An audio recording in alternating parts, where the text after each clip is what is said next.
is John Murphy at Murtech.com with your daily news update. Okay, here we are on November the 12th in the year of our Lord 2025.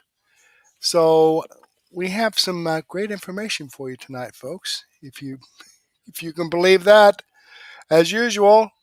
Okay, let's jump over here to Murtech on Rumble.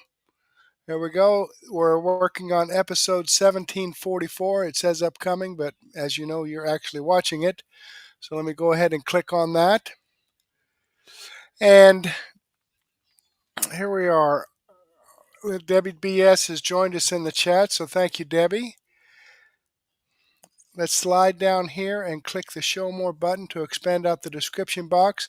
We have information from Russell Brand, Doug in Exile, Chicks on the Right, and Glenn Beck.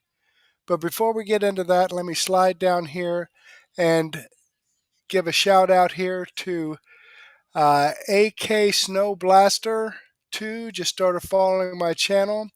Lark Spur Dogs just started following my channel. So thank you very much for following my channel.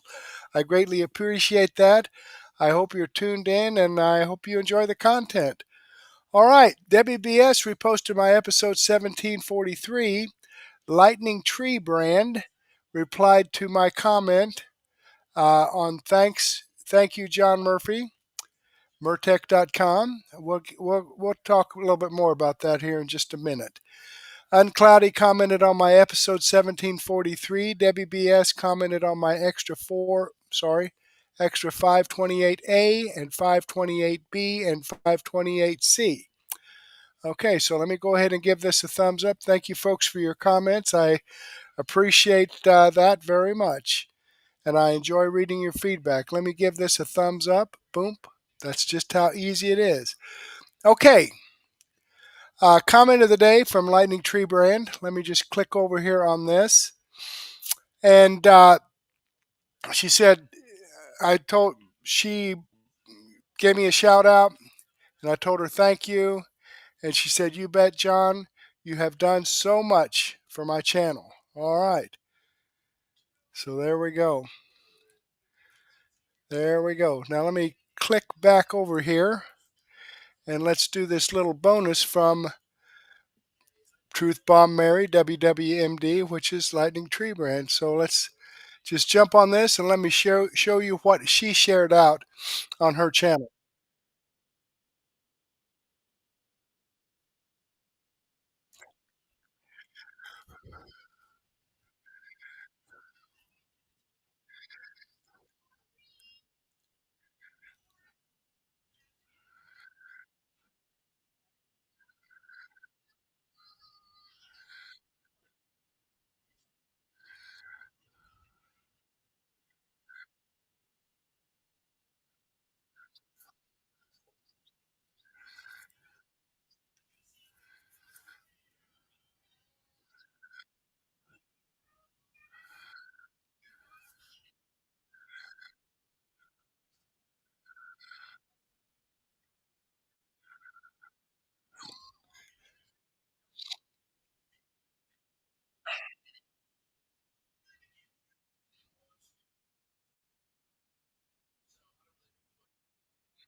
All right. Okay. Let me back this up here. The biological colonialism argument Wait a minute. that Jeffrey alluded Time to out. goes something like this. So for the last 500 Okay, let me try this again because it for some reason it didn't come through. Sorry for the delay there, folks. I just wanted to make a quick video and thank John Murphy of Murtech. This is his website. It is murtech.com. He also has a Rumble channel, and he found my channel probably the first month I started it. And he's a big part of the reason I have really any following at all. I've learned the secret that all those money scammers that come on your channel, they're offering you to buy fake subscribers. And I proudly say that this channel has no fake subscribers. And John Murphy is a big part of what helped me build this small channel that does not buy hundreds of thousands of fake subscribers. And he's got a great website. I built my list of videos I watch off of his show on Rumble. But look at all these just from today, 11/10. Daily news update. Look at all these videos. He really works hard to bring people news, you know. These are all from today. And looky there. Today, he shared Truth Bomb Mary, The Last Resort. Even though I screwed up the beginning of it and forgot to edit out a mistake. John, I really appreciate all the hard work you do, and I really thank you from the bottom of my heart for everything that you've done for my channel. And you guys, this is a good guy to follow. He's a good guy to look for good channels to watch. John Murphy is a real nice guy. Y'all ought to check him out. Thanks, John. Well, thank you, Truth Bomb Mary. I appreciate that. Okay, because, I almost broke my arm patting myself on the back, so I'm glad she came through for me on that. But thanks again, Mary, if you're watching. But let's go ahead and get into this program here. From Russell Brand, this explains everything. Okay, well, let's see what he's talking about here. Hey, if we're supposed to trust the science, why are scientists and people that work in medicine refusing to take vaccines?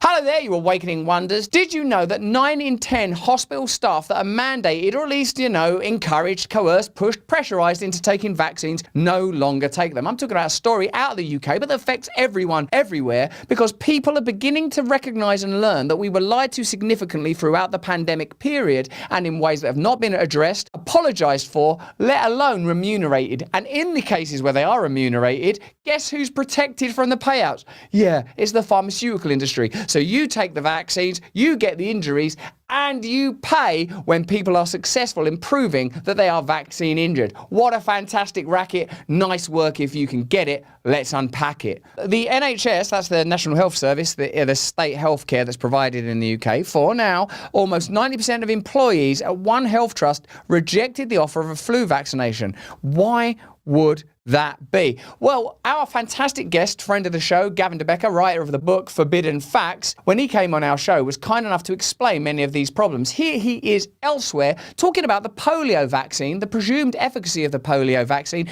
and the true, often untold story of polio vaccines. There's no doubt we're in a reckoning when it comes to the pharmaceutical industry, although really that reckoning is long underway. We've had the opioid crisis that revealed to us the true nature of the incentives and morality of, for example, Purdue Pharma and the Sackler family that runs them, that greenwash their product by sponsoring galleries and paying for a bunch of advertising on TV, meaning that TV won't report accurately on it. Have you seen this before? Brian Stelter? Have you seen this before? Yellow Joe Rogan? Have you seen this before? Trust the Science? Have you seen this before? Stephen Colbert and a bunch of syringes dancing across your screen? What the pandemic period is brilliant at demonstrating is the level to which various systems will co-align and lie to you and control you. What we are attempting to do for independent media and independent faith is equip you with some facts so that you can avoid participating in the systems or avoid joining up with some other cartel or tribe that will similarly betray you one day down the line inevitably. Why? Because they're human.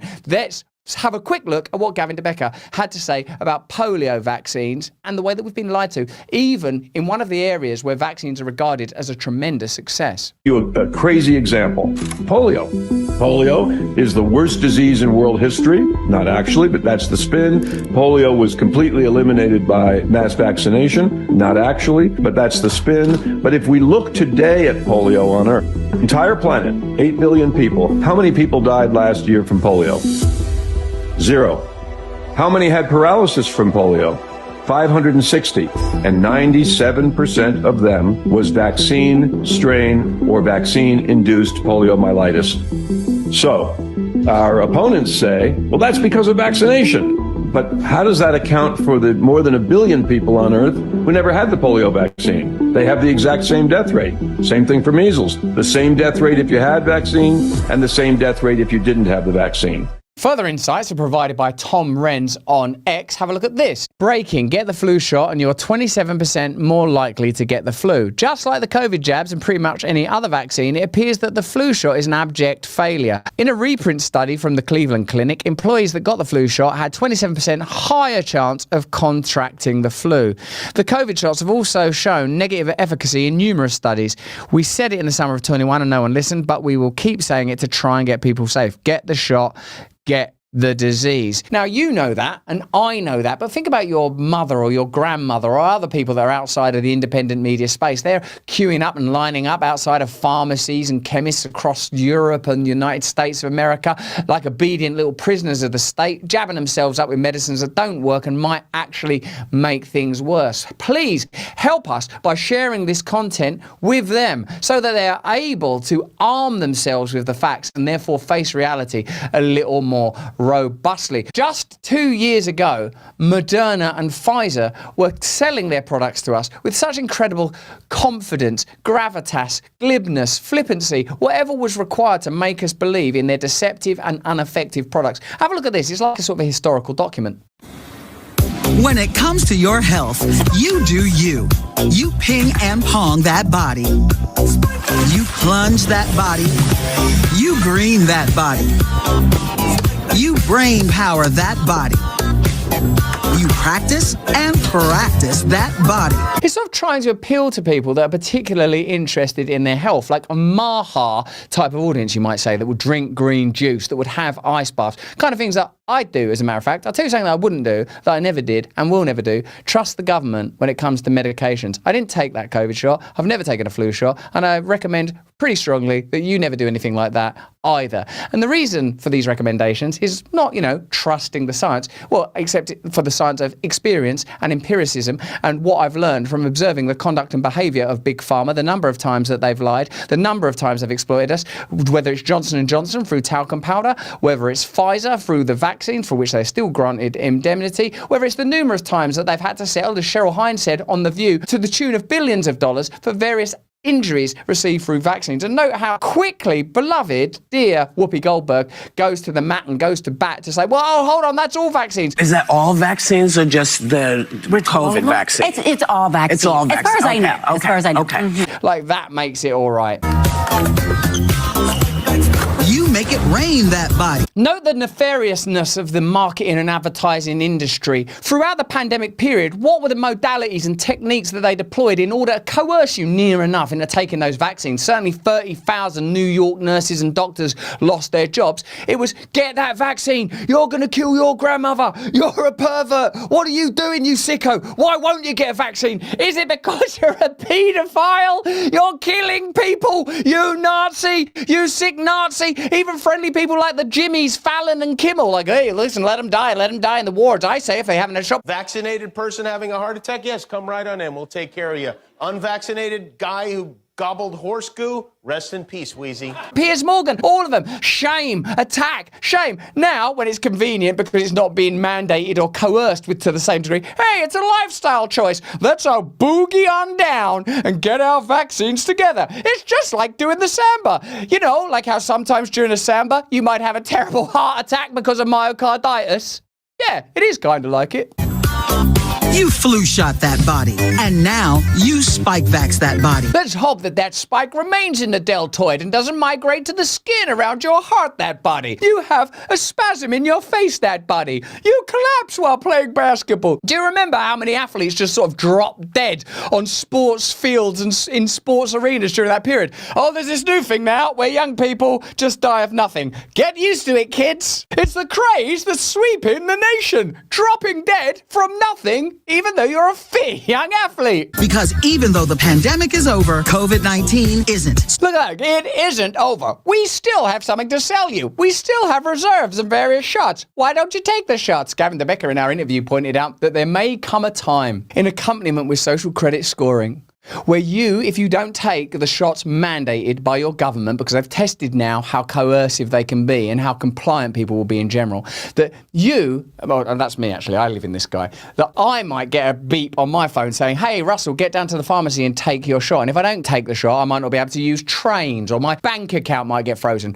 My shot might be, hey, that guy's got a lot of pep in his step. Let's bring him down a peg or two. Other people might be a little lethargic. Yeah, why don't we give them a little jolt so they can work a little harder on the production line, or be a bit more compliant when they're sat dying in the metaverse, or whatever universal credit concocts for the unneeded and unwanted members of our society that can't even participate in a surfcast no more. Note what's being piloted at us here, and pay attention to the central fact of the video. People that know the score because they work on the hospital floor, doctors, nurses, hospital staff, are not taking flu shots anymore. What do they know that we don't know? What have they proved that we can't prove? What are they experiencing that no clinical trials are being undertaken to demonstrate? Maybe because it's not profitable to undertake clinical trials that show you that if you're healthy, if you exercise, if you eat well, you don't need to take any vaccines. That doesn't seem very profitable. Aha! What a coincidence. Spikevax by Moderna is a vaccine to help protect you against COVID-19. Note the banalizing tone of this advert. They're speaking to you like a child they want to encourage. Hey, all the cool kids are getting myocarditis. Why don't you get yourself some myocarditis shots? And Okay, I'm going to go ahead and pause that there. I'm about halfway through this video, but, you know, it's pretty much the same thing. And he's right, folks. I'm sharing this with you, and you need to share this out as well, because people are still, when I go to the pharmacy to pick up some medication for my wife, they ask me, would you like a flu or COVID shot? Every freaking time. Every time I mean, drive by the grocery store, go in the grocery store. You know, there's a pharmacy in the grocery store. Flu shots, COVID shots here. Very amazing.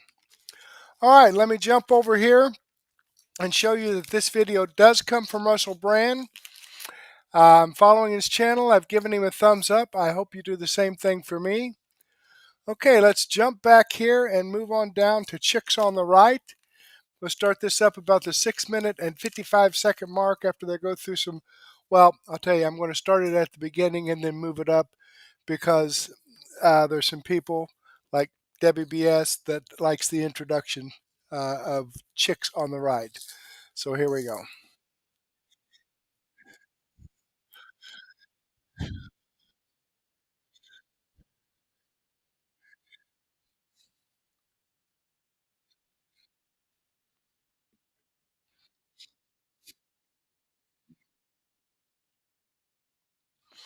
All right, let me skip this up here to the 6-minute and 55-second mark when they actually get into.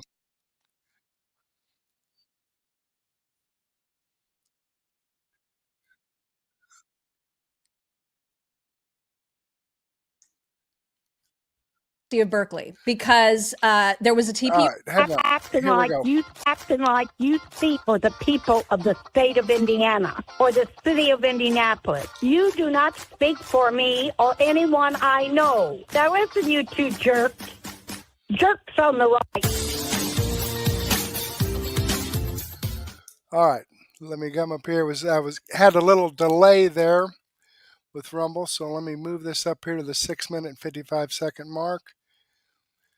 Here we go. About what happened not last night, but the night before at the University of Berkeley, because there was a TPUSA event that was held there, and unimaginably. I mean, to me, I'm just so disgusted by Antifa and these people. I just cannot believe that they would come to protest a TPUSA event in the manner that they did. And what I mean by that, as you'll see from Andrew Colvett's tweet, he said, Antifa is currently outside of our Turning Point tour stop at Berkeley, mocking Charlie's death, shouting, F your dead homie. What?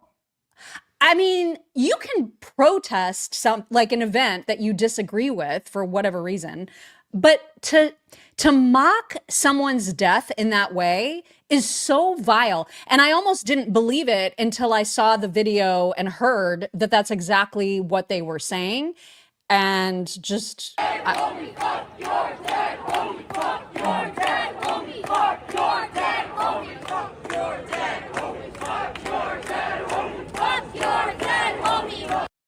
There's kind of no mistaking that. You know what I mean? No. And all of those people are wearing masks, and I don't think it's because of COVID at all. It's because they don't want us to see who they are. And I'm like, why are you not standing by your words? If you really believe that, if you can go out there and scream that into some 19-year-old's face, that's the audience. They're all college students. If you think that's so important, why are you hiding your face? That's a great point. And they always do. Yeah, I mean, just so scum of the earth. I can't imagine celebrating. I don't care if Nick Fuentes was talking on a campus and for some reason I was outside protesting. If Nick Fuentes was the one that was assassinated and then there was like a Groyper convention that I was protesting, I would never say that. Like, I just cannot imagine what kind of evil has to be inside you. And then in a group setting to just chant something like that, I just can't, I can't, there are no words. You know what I mean? I just cannot imagine that people do that, but they do, clearly. But they can suck it because, as you can see from this screenshot that Andrew Colvett also posted, they had a packed house. This was at Berkeley, you guys. Like, just soak that in, that one of the most liberal, progressive, weird indoctrination centers in the country was filled with TPUSA supporters. That made my heart happy after seeing the evil in the video just before that. I love that. And I think this is such a lesson because UC Berkeley obviously drops the hammer and wants to indoctrinate all their students and make them super liberal. And college students kind of had the same reaction all the time, which is they want to do the opposite of whatever the authorities say. And it has made UC Berkeley consistently one of the biggest college Republicans and Turning Point groups like in the country. It was actually the biggest college Republican. UC Berkeley had the biggest college Republicans group in the country when I was in school, which was a very long time ago now. Okay, shut up. Don't say that to me. It was, 15 years ago, they had the biggest, and I think it's still true now. And it's so good to see that kids will stand up to these really harsh intimidation tactics and indoctrination tactics and stand with Charlie. I think that's sweet. It is. It's awesome. And unfortunately, because this is Antifa that we're talking about, there was violence outside of, this event hall, wherever it was. It wasn't just screaming horrible things about Charlie. It was like people getting into fights. It was violent. They were trying to prevent attendees from either getting inside or from coming out safely. They're absolute psychopaths. And, Democrats are still trying to tell us that Antifa doesn't even exist. And yet they come to these protests, they act like violent criminals. And then, unfortunately, they got cover from the local CBS affiliate, which tried to say, well, mostly it was a peaceful protest. I mean, listen to this report. Event. Our Amanda Harry is live on the scene there where protesters also showed up. We've already actually seen at least one fight break out. Amanda. Yeah, things have been lively here. While that Turning Point USA event is still happening inside, protesters have been out here for hours. You can see them still here behind me. They have been chanting, just a very, very lively scene out here. While things have been mostly peaceful, there have been some tense moments. Earlier this evening, there was a scuffle that broke out where two men started fighting. UC Berkeley police had to break up that interaction. Later, someone was throwing smoke bombs and a car backfired, leading some of the people who were protesting to run away. The protest was put together by students organizing for liberation. Some students say they don't believe UC Berkeley should host a large Turning Point USA event like this one, but other people are happy to be here for the event.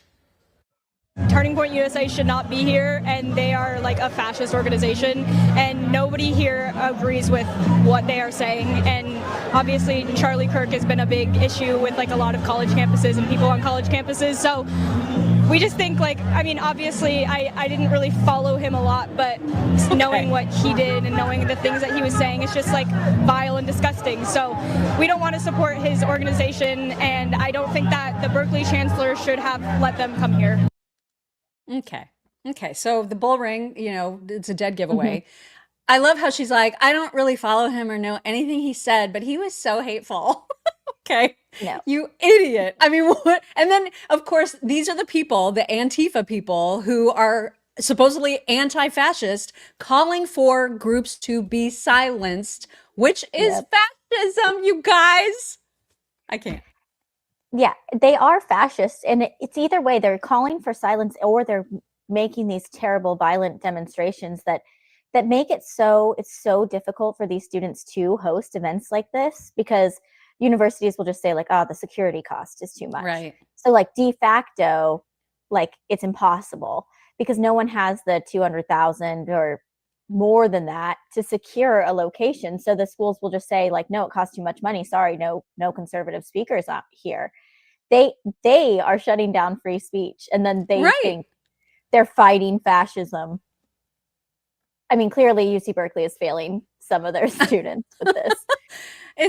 It's such a joke, though, and it's such a stunning lack of self-awareness on the part of the people that are part of the agitating group. I mean, I don't know how they say the things that they say and don't hear the things that are coming out of their own faces. Like it's incredible to me. It's absolutely incredible. These are definitely people, by the way, who don't know anything about saving or retirement. Okay, I'm going to go ahead and pause that there. Now I will share this video in my my daily news wrap up. So great information. Let me click on the Rumble link here and show you that this video does come from Chicks on the Right. I'm following their channel, giving them a thumbs up. I hope you do the same thing for me. Okay, let's jump back here and move on with, oh, shoot, I skipped over Doug in Exile. So let me go ahead and jump back here and get that. Doug in Exile.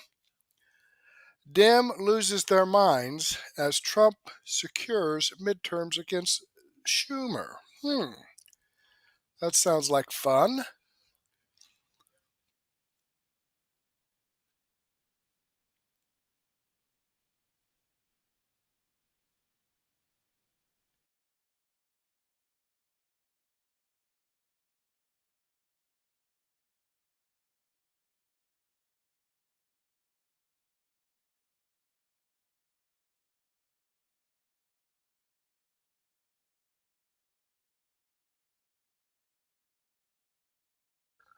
Okay, I think the audio is not coming through on this, so I'm going to have to, let me just do a quick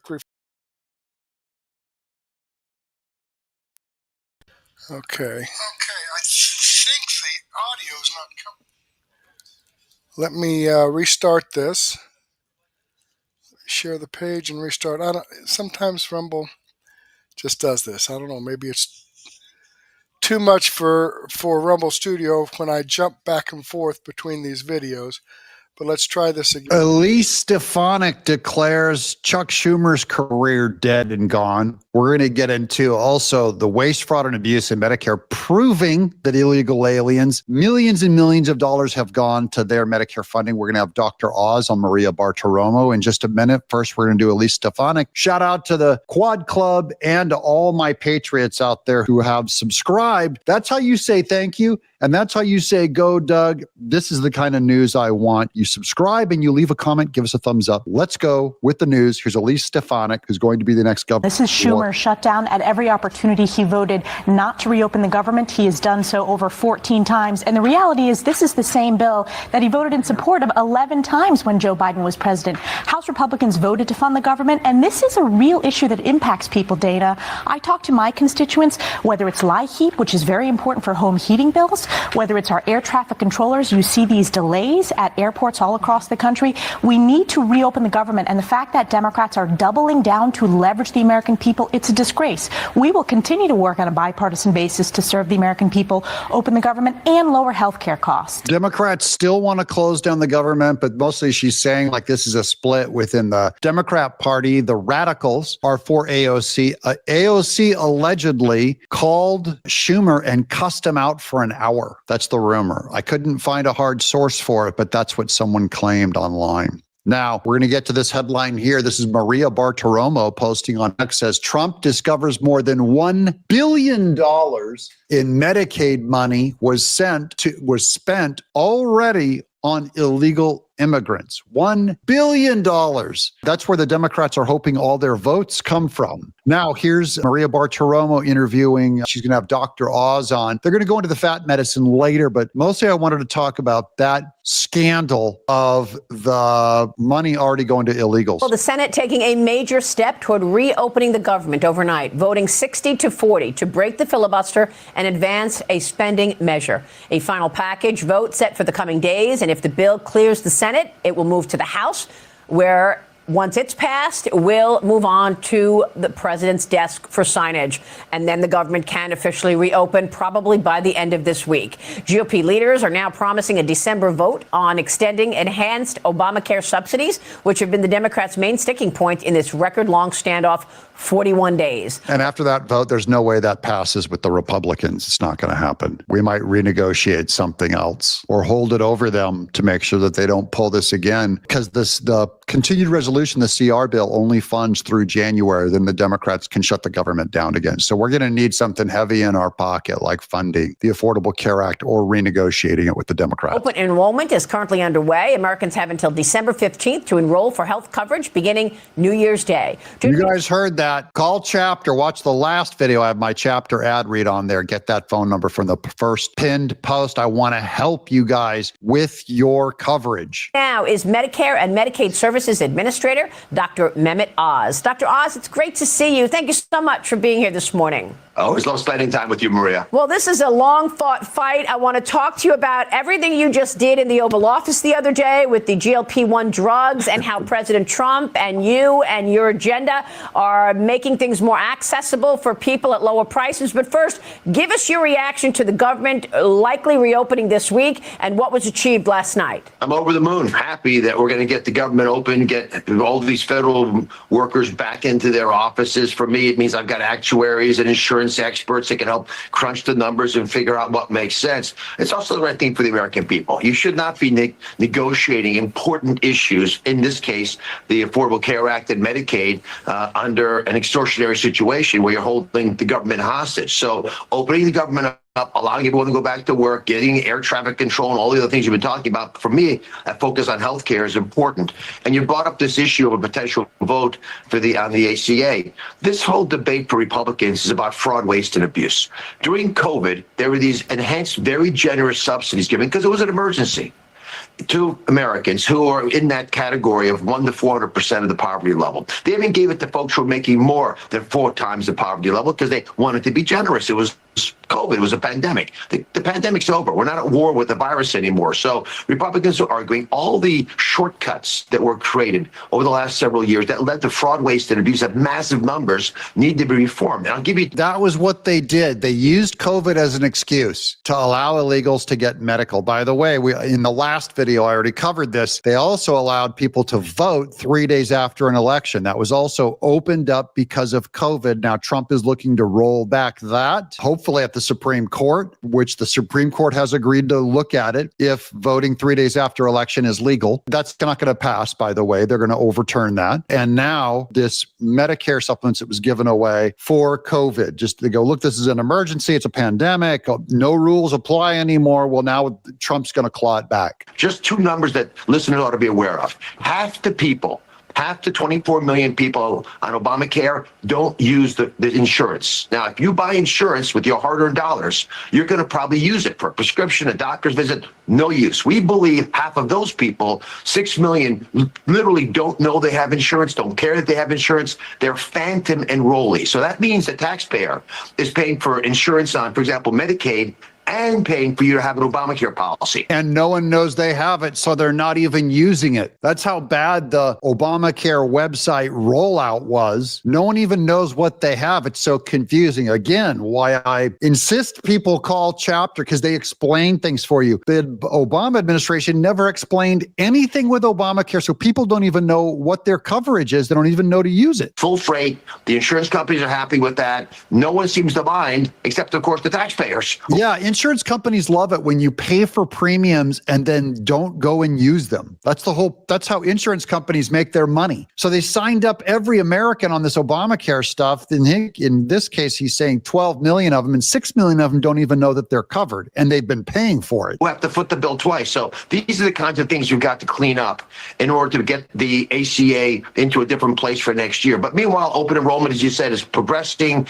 No hitches at all. Folks are signing up. Most people have very generous policies. And here's the basic number. The average person on Obamacare pays $50 a month for their insurance now. It used to be $37 this year, which means you're paying $13 more next year than this year. And that's the reason we shut the government down for 6 weeks. I pay for my family of 6. Do you know what we pay?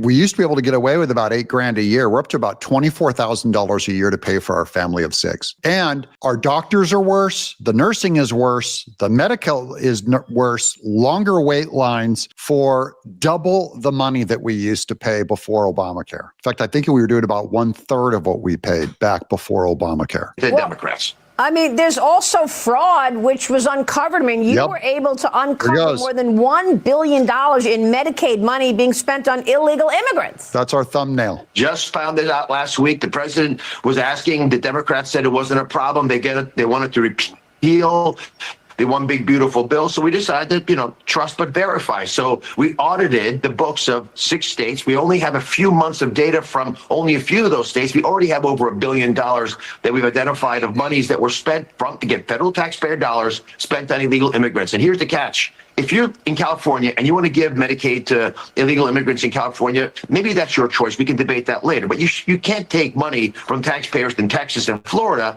and pay for your illegal immigrants, because they're not doing that in Texas or Florida. And that's what's been tolerated for far too long. It undermines the system. And my job is to protect our most vulnerable. I'm laser focused, and I'm a heart surgeon. So, my day job is taking care of people who are struggling with health issues. I want to make sure they have coverage. But if you dilute the coverage that we've dedicated to folks on Medicaid or to the ACA, to people who are not eligible for these programs, that's not only wrong, it's illegal, and we're going to stop it. No, they're going to stop it. That's $1 billion that's being diluted. And the Democrats are lying to the people, saying Trump wants to end healthcare and he's cruel and all that. He's really trying to secure it for everybody by, as Dr. Oz says, keep it from being diluted. So they water it down by covering illegals. And now it's going to stop. Dr. Oz says they're going to stop it. Let me know in the chat below if you support that. Say end healthcare coverage for illegal aliens, and that will help secure all of our healthcare. But now you're up to speed on the biggest exposure of the biggest lie of the Democrats is that they were covering up for $1 billion of already paid out illegal alien money for healthcare. I'm Doug in Exile. Okay, so yeah, at least 1 billion. They were covering up. There's probably more than 1 billion. I mean, they were asking for an extra $1.5 trillion added. So, healthcare was the only thing they were going to pay for. And remember, Dr. Oz said their premiums are going to go up like $13 a month. Just a few days ago, we talked about this. And I told you that the average premiums across the board, even without extending the Obamacare giveaways that the government had, was going to be about $50 a month increase, which is, a drop in the bucket for Doug. Man, $24,000, $2,000 a month. Whoo! All righty. I'm glad I'm supporting his channel. Doug in Exile, I'm subscribed to his channel. I've given him a thumbs up. I hope you do the same thing for me. Okay, I do want to share some information here from a new sponsor that Rumble has given me. Ram's Horn Coffee. Sounds pretty good. Let's take a listen to this. Well, all right, let's not take a listen to this. I tried to start that, but it doesn't like it. We'll go with Switch with Julie. Here we go. And Switch with Julie is not working either for some reason. So let's not worry about that and move on down the line to Glenn Beck. Man, I'm having some issues tonight, folks. Sorry about that. Okay, Glenn Beck. Let's see what he has to say. Let me get the screen up for you.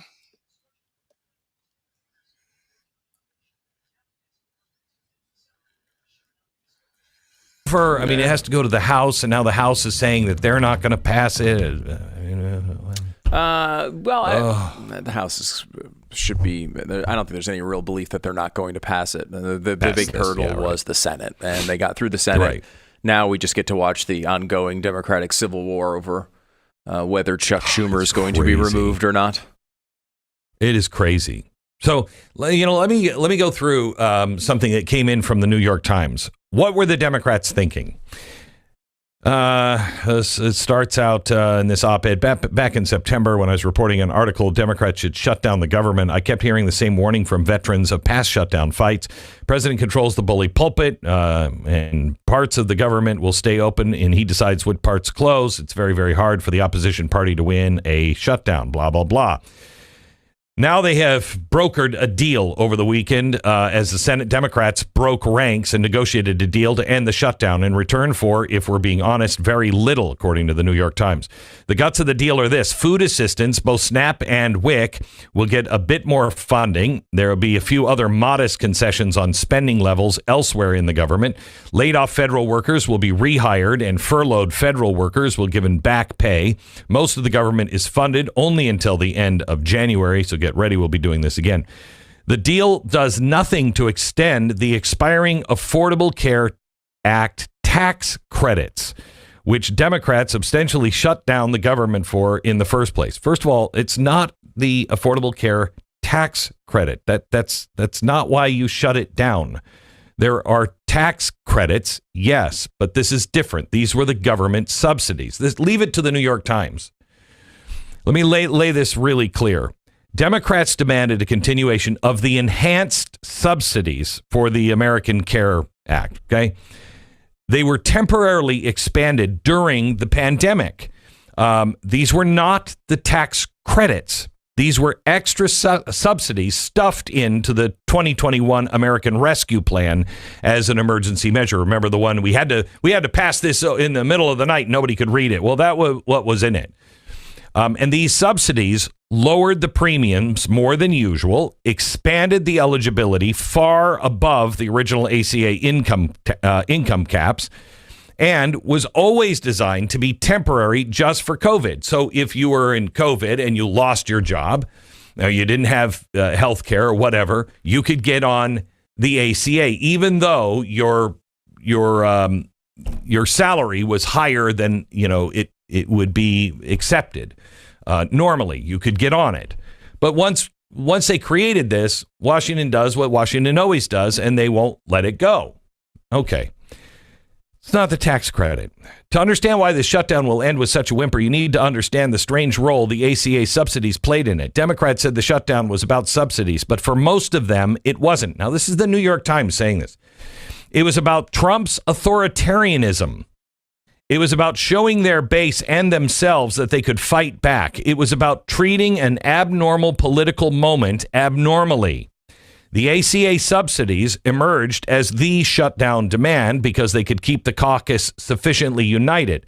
They put Democrats on the right side of public opinion, even though self-identified MAGA voters wanted the subsidies extended, and they held the quivering Senate coalition together. You shut the government down with the Democratic caucus that you have, not with the Democratic caucus that you want. But the shutdown was built on a crack foundation. There were Senate Democrats who didn't want to shut down at all. There were Senate Democrats who did want to shut down, but thought it was strange to make their demand so narrow. Was winning on health care premiums really winning the right fight? Shouldn't Democrats really vote to fund a government turning towards authoritarianism as long as health insurance subsidies are preserved? And what if winning the health care fight was actually a political gift to Trump? Now, this is the New York Times. Absent a fix, the average health insurance premium for 20 million Americans will more than double. The premium shock will hit red states really hard. Trump's longtime pollster had released a survey of competitive house districts showing that letting the tax credits expire might be lethal to Republican efforts to hold the House. Why were the Democrats fighting so hard to neutralize their best issue in 2026? The political logic of this shutdown fight was inverted. If Democrats got the tax credits extended, if they won, they'd be solving a huge electoral problem for the Republicans. If Republicans successfully allowed the tax credits to expire, if they won, they'd be handing the Democrats a cudgel which would beat them in the next elections. This is unbelievable. I mean, they're saying it out loud. You know what I mean? They go on in this to say, quote, why can't Republicans just accept reality? These healthcare subsidies are working. No, they're not. No, they are not. They are propping. Okay. They're scaffolding, holding up a structure that was never sound.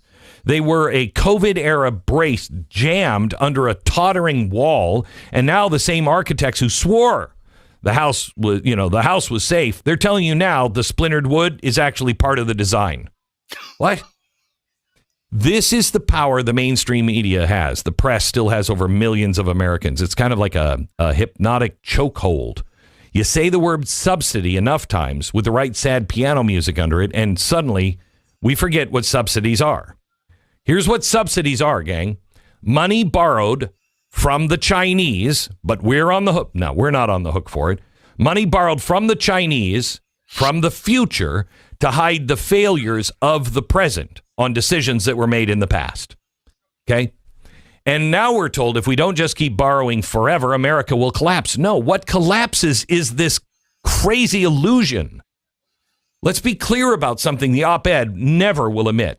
The Affordable Care Act didn't fail because of Republicans. It failed because math is a stubborn thing. Because insurance is not health care. Because a program bent around bureaucrats and middlemen will always cost more and deliver less.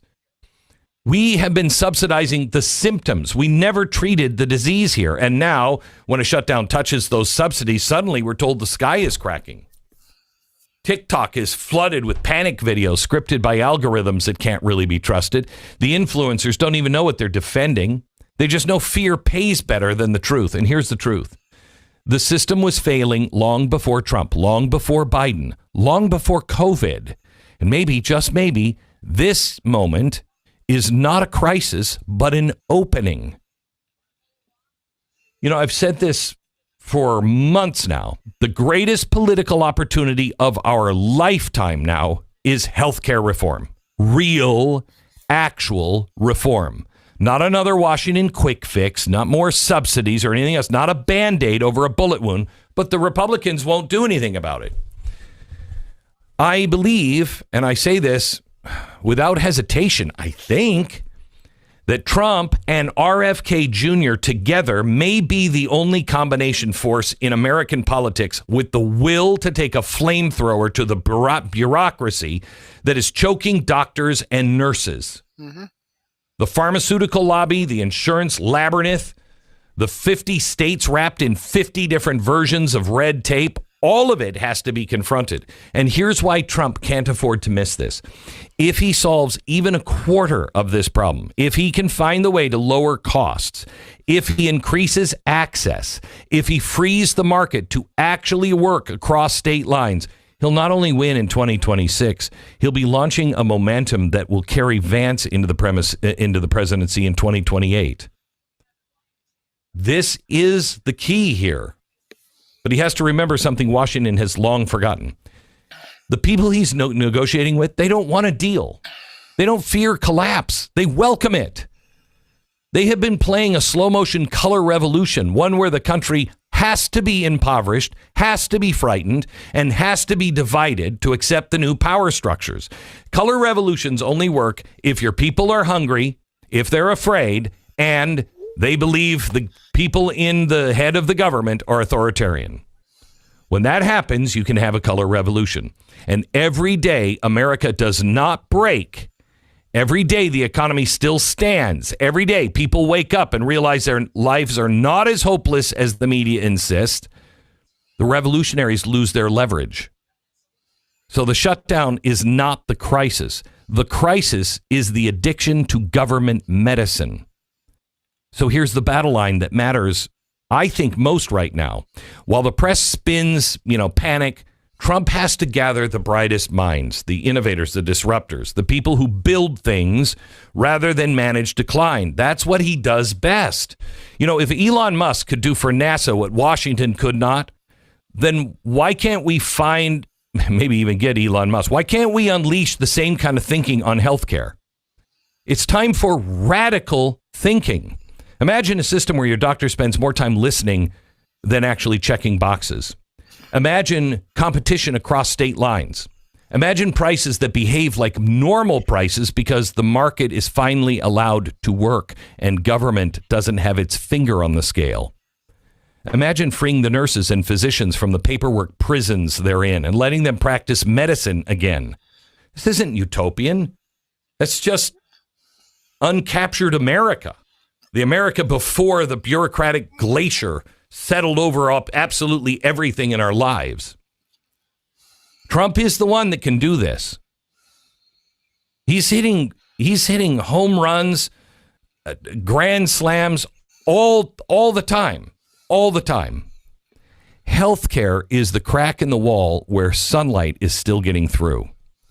If you solve this, if you solve the pressure and you lower the pressure on the engine behind the color revolution, you win. You win. I'm not even talking about elections. You save the republic. You solve this, and you solve the fear that drives half of our political dysfunction. Washington thinks the shutdown is a battlefield. It's not. The battlefield is health care. The future is decided there. And the man who breaks that system open and lets Americans breathe again will shape this country for a generation. And the only guy to do it is Donald Trump. All right. Great information, folks. This is from Glenn Beck. I'm subscribed to his channel. I've given him a thumbs up. Now, folks, I retired from a pharmaceutical company, but I've been working in the medical field for quite some time. Okay. I developed, this was back in the early 90s. I developed a barcode reader. I mean, this is when barcodes were just out for a couple of years, for a nursing home to be able to, for a product that they gave to a particular person in the nursing home, they could peel off a barcode and put it on the person's chart. And then when they, took the chart back into the office, somebody in there would read that barcode to know what product was given to this person, so they would know how to bill insurance companies. Okay. I worked for a company that would provide medical products. It was called Homedco. They've been sold and changed the name. but it was called Homedco. It was home medical products, where they would take oxygen equipment for people and medication, wheelchairs, and things like that. And at that time, the reason for the story, at that time, Medicare was a 20% copay across the board. And there were a lot of people that it 20% of their medical expenses was a lot of money. But I kind of talked about this with one of the managers, upper management, and he said, well, the reason for that is if a person has something invested in it, chances are they're going to shop around and get the best price for the product that they need. If it doesn't cost them anything, if this was covered 100%, then, they would, it doesn't matter to them whether it costs $10 or $100 because they got no skin in the game. I said, well, okay, that makes sense. Then they came out with, okay, once in a while, my wife, she's on Medicare, she's over 65. Once in a while, we have to come up with a $5 copay. But, I've mentioned this before, she's had some pretty serious health issues since she's taken the COVID shot. But most of the time, it's 100% covered. Okay, well, we have no reason to shop around. We have our pharmacy, we go there. Now, that's the preferred pharmacy for our co-insurance that we have. But if a person has no skin in the game, they're not going to look around for the best price because it doesn't matter whether it's $10 or $100. If the insurance company is going to pay for it, whatever. But if you have a 20% copay, if it costs $10, you're going to pay $2. Your 20% copay. If it costs $100, you're going to pay $20. A 20% copay. So, let's see, would I go for the product that's $10 or would I go for the product that's $100 and pay $2 out of my pocket over here or $20 out of my pocket over here for the same stuff? Yeah, I think I would do some shopping around, and I think most people would as well. That's the problem, is the Democrats want to give every freaking thing away. They don't want people to actually get involved with what's going on. And that's why we have $28 or $38 trillion in debt. Amazing, folks. Amazing. Okay, I've got just a little bit of time here, but I want to share something from Wendy.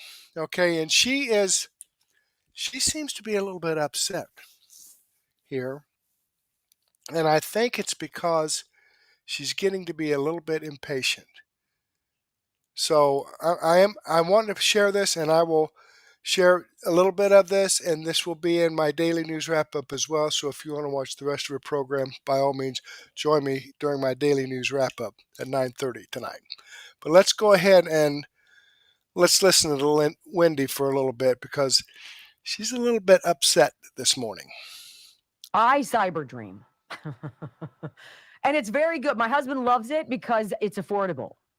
I search for overpriced real estate in places and then fantasize about myself and my family all living in this big, beautiful complex somewhere where the sky is always blue and the clouds are puffy and the fish bite and there's golf nearby.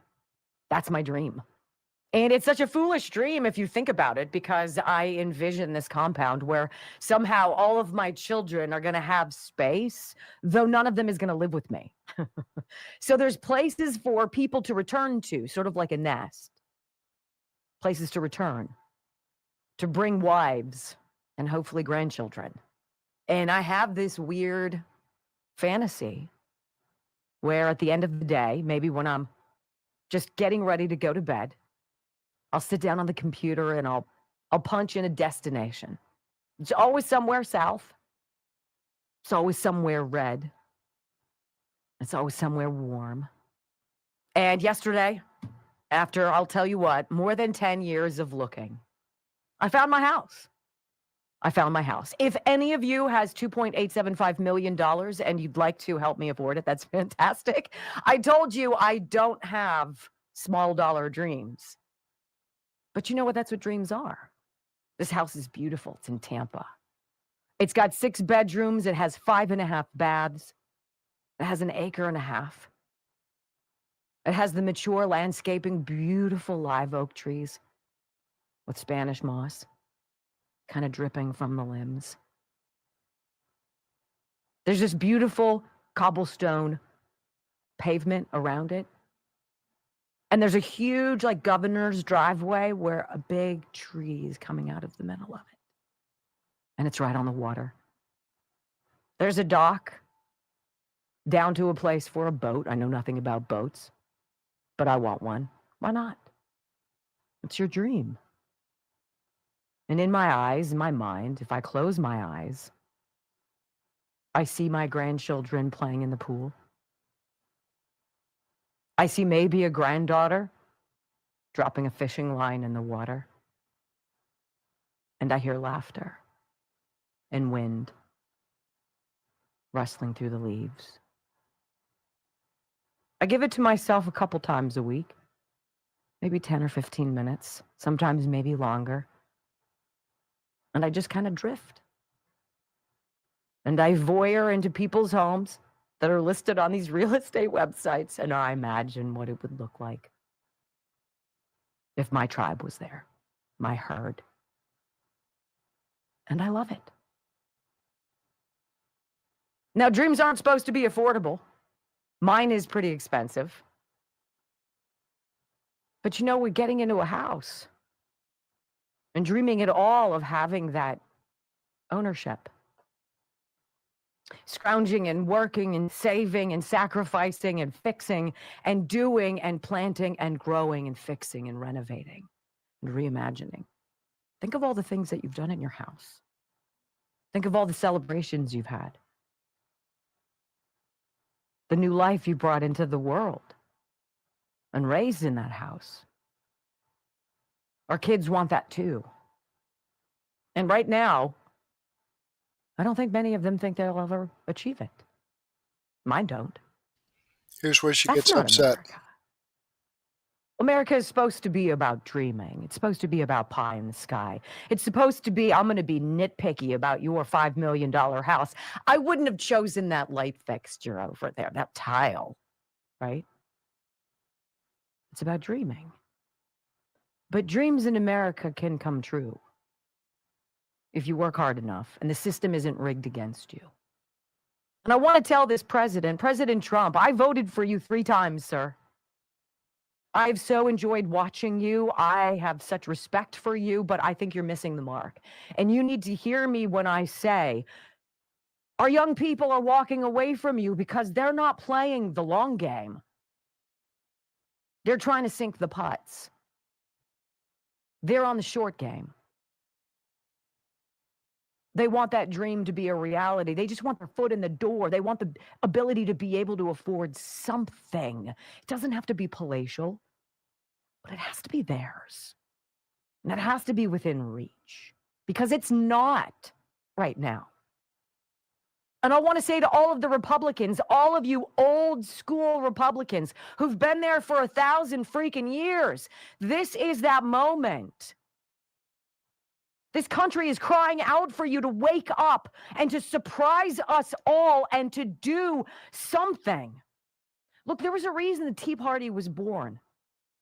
And it happened after the financial crisis of 2008. People on the right were pissed off at the Republicans. They weren't doing enough. You were not reducing taxes enough. There was some ridiculous strategy to change health care. Lo and behold, it happened. How's that working for you? Right? And we protested deficit spending. Look where we are today. The Tea Party was that moment that the GOP was put on blast. We're not all down with the old school ways. We're not down with you guys greasing your own bank accounts and having these multiple lavish estates on what we know is a relatively pittance of a salary when it comes to where you live in DC. Do you think we're stupid? Do you think we're blind? Do you think we don't know what you're doing? We're done. And America's young men in particular, they voted for you, Mr. President. They said, I want somebody to fix this mess. They don't care that Joe Biden did it.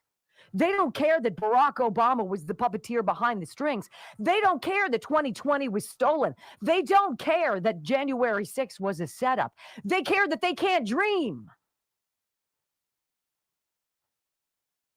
They care that they can't sit down and go on Trulia or any of these other websites. See, I can dream because I can see maybe someday it happening. We've squirreled and saved and invested and planned. I've plotted. My sons just want a chance. And the prices have to come down, and you cannot tell people, this is the greatest economy ever. You can't tell us you've secured $18 trillion in foreign investment. It doesn't feel like it in the moment. And until you hear the of the keyboard of Generation Z getting back into the business of dreaming, you've lost them, Mr. President. You don't have time to waste. You have to take action now. You have to stop talking about all of the things that you've done. That will come out, sir. We need rates cut. I understand you've got all sorts of issues there. I get it. But change has to happen, and it can't happen next year or in 2027. It has to be now. I don't want my sons' dreams to have a statute of limitations. They should be never ending, sir. But they don't have them right now. And they're hungry for them. So let's go. Republican Party, wake the hell up. All of you old timers, McConnell, Thune, Barrasso, Chris Smith, Mike Simpson, Michael Burgess, Richard Shelby, Hal Rogers. How many of those names do you not even know? And those are people who've been Republicans in Congress for 30 years. What have you done? When is your moment? Because as a mom, I'm telling you, it's now. Rise to it for the love. Do it. Nuke the filibuster, pass the agenda, fix the economy, and restore the sound of laptops across America opening as people go back to cyber dreaming and then going out and actually making it come true. From a grateful mom. Please. When we come back on the Wendy Bell radio program. Okay, I'm going to go ahead and pause that there. And like I say, I will start this up after her break in my daily news wrap up. But I'm not sure what Wendy was, what spurred this. What maybe her sons, come to her and said, there's no hope. What kind of a job am I going to get when I get out of college? And, what am I going to live in an apartment for the rest of my life or what? Although apartments are getting pretty freaking expensive. Donald Trump has tried to get the interest rates lowered. He has no real control over the Federal Reserve. And I believe that they put that in place, Congress did, back in 1913, 112 years ago. And this is something, if you listen to some of the information that I share from X22 Report or listen to X22 Report, man, he's hot. His financial report, he's hot on the central bank, Federal Reserve. Because they're ripping us off. I've talked about this before. Why is it that when we have signs of inflation, what does the Federal Reserve do? Oh, they raise interest rates when there's sign of inflation. So things cost more. So you know what we're going to do? We're going to raise the interest rates so they'll frickin' cost even more. You got a car that goes up to $2,000. Well, we'll just raise the interest rate so when you finance that car, your payment goes up another $30 a month. How's that the frickin' solution? And Donald Trump has been working his ass off and hounding this guy in the Federal Reserve to lower interest rates. Well, we'll lower it a quarter of a point. But the problem is, it's difficult. Another one of the problems is it's difficult to get people to work in this country. So you have to pay them an exorbitant amount. And I've mentioned before, but my wife and I had some rental properties. Man, it is harder than hell to try to get something done. Most of the stuff that we did ourselves. You know, after work, on the weekends, or whatever, if a house needs fixed up. Because you call somebody, they advertise, you call somebody to do some work, and they don't show up. Or they charge you 4 times what it's worth to do. So that's the problem. And that's not Donald Trump's fault. That's something that's been building up for decades. He's trying to do his best. You know, so it's going to take time. We've been in this mess for over a century. And in other messes created by the government for decades. Donald Trump and most of the people that he has in his cabinet and his staff are trying, but there's 535 people in Congress that he's got to smooze to go this way or that way. I mean, he busted his ass to get this big, beautiful bill in place that's going to lower, no, it's not going to lower it today. It's not going to lower it tomorrow. Next year, it might lower some stuff, and we might even actually see, maybe, if the Democrats will allow it, and these rhino Republicans that she was talking about, allow the national debt to come down a little bit. But folks, there's a lot of stuff that goes into the economy, okay? You know, building houses, you have 15, 20 million people surge into the United States. They got to have a place to live. Well, you know, if the government's paying for most of that, the government's going to pay what the government pays. You know, they're not frugal. It's not their money. It's our money. Okay, so, you know, they don't give a shit what it costs. We'll just borrow some more from the Federal Reserve and pay interest on it over $1 trillion a year. But folks, I'm telling you, it's going to take time. And I hate to see people that, you know, okay, Blue Peahen, I bought a house last year for $28,000, rents for $750. It can be done. Okay, there you have it. It can be done. And it will be done a lot easier if we get some of these illegals out. But then the problem is all this new industry that's coming into the United States. There's so many people that aren't willing to work. Where's the workforce coming from that's going to run these operations? Okay, now, before we move on and close up, I'm going to try to share some information here from Switch with Julie.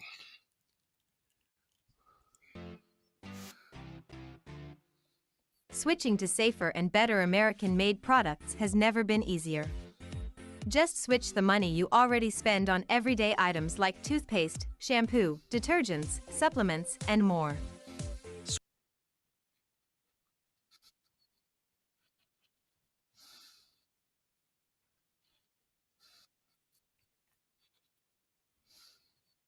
On the virtual tour and answer any questions that you might have.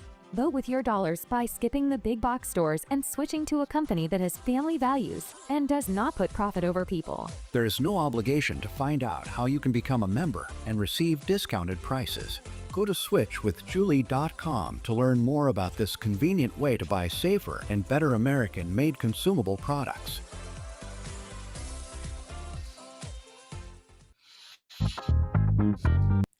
Okay, here we are, folks. Let me remind you that the videos that I share with you tonight come directly from the producer's channel.